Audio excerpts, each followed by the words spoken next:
చాలా థ్యాంక్స్ చెప్తున్నాను వచ్చినందుకు. అయితే రియల్ ఎస్టేట్ ఇన్ని జాబ్స్ ఉన్నాయి కదండి, మనకి బిజినెస్ ఎన్నో ఉన్నాయి కదండి. మనందరం రియల్ ఎస్టేటే చేయాలని ఎందుకు అనుకుంటున్నామండి? ఎవరైనా నాకు కూడా మాట్లాడకపోతే అడిగితే అనుకోవద్దు, చెప్పండి సార్. సార్ ఇక్కడ ఉన్నదంతా కూడా మన మార్కెటింగ్ మిత్రులే సార్. దీంట్లో కస్టమర్లు ఎవరు లేరు.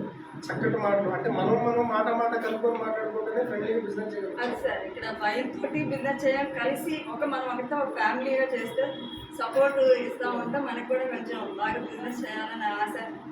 ఇప్పుడు అదే సార్, బిజినెస్ మనం రియల్ ఎస్టేటే చేయాలని ఎందుకు అనుకున్నాం సార్? డబ్బుల కోసం అండి. డబ్బులు జాబ్ చేసినా వస్తాయి సార్. జాబ్ లేకుండా అది ఇన్వెస్ట్మెంట్ ఎవరు కడతారు సార్? మనకి ఇంట్లో కూడా ఇన్వెస్ట్మెంట్ ఉంది సార్, రిస్క్ చాలా ఉంది సార్. మనం బిజినెస్ చేస్తే ఒక చిల్లర కొట్టు పెట్టినా ఒక 2 లక్షల్లో పెట్టుకుంటాం, ఒక కొట్టి రెంట్ అవన్నీ కట్టాలి సార్. కానీ అవన్నీ లేకోకుండా మన కోసం ఇన్వెస్ట్మెంట్ చేస్తున్నారు సార్. చాలా రిస్క్ తీసుకుంటున్నారు సార్ వాళ్ళు. ఒక వెంచర్ చూడాలి, దాన్ని సాల్వ్ చేయాలి, దాన్ని మళ్ళీ మన అందరికీ అందించాలి, వీళ్ళు కోర్టులో అర్రీ చేయాలి. మనకంటే ఎక్కువగా మన మీద బాధ్యత కలిగి చేసిన వారు మన అండి గారు సార్. అవునా కాదు సార్? కాకపోతే మనం ఎందుకు చేయాలి? ఇప్పుడు మనకి జాబ్ చేసినప్పుడు ఏదైనా అవసరం వస్తుంది సార్, ఇంట్లో చాలా ప్రాబ్లం వస్తుంది. గొప్పకుండా జాబ్ వదిలేసి వెళ్ళిపోతే నెక్స్ట్ డే ఏమంటారు సార్? మాట్లాడండి సార్. నాకు మీరు మాట్లాడుతుంటే నాకు నేను ఏదో చెప్తున్నట్టు.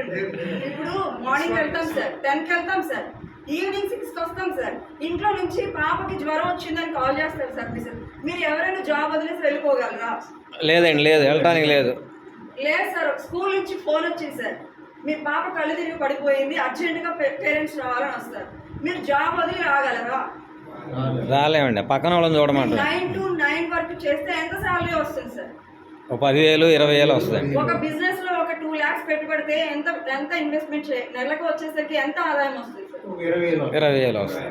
మరి 20,000కి పొద్దున్నే 6 నుంచి మొత్తం 9 వరకు 10 వరకు మొత్తం గుమస్తాలనే మనమే చేయాలి సార్.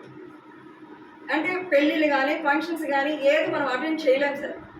అవునా కాదా సార్? అందరూ ఇక్కడ అనుభవించినాడు. కానీ మనకి రియల్ ఎస్టేట్ అనేది మంచి ప్లాట్ఫామ్ సార్.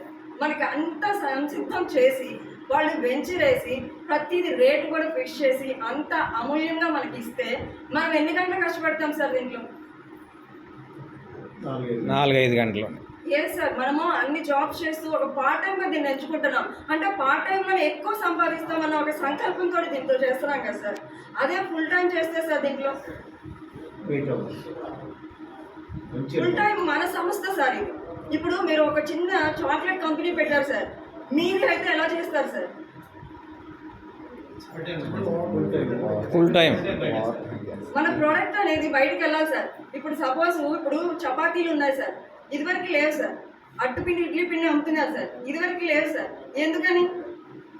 ఇప్పుడు ప్రతి ఒక్కరు కొంటున్నారు సార్, వెళ్తూ దారిలో తీసుకువెళ్తున్నారు. అంటే నేను బిజినెస్ గురించి చెప్తున్నాను సార్. అంటే మార్కెట్లో లభిస్తుంది, మనకి కావాలి కాబట్టి తీస్తున్నాను సార్.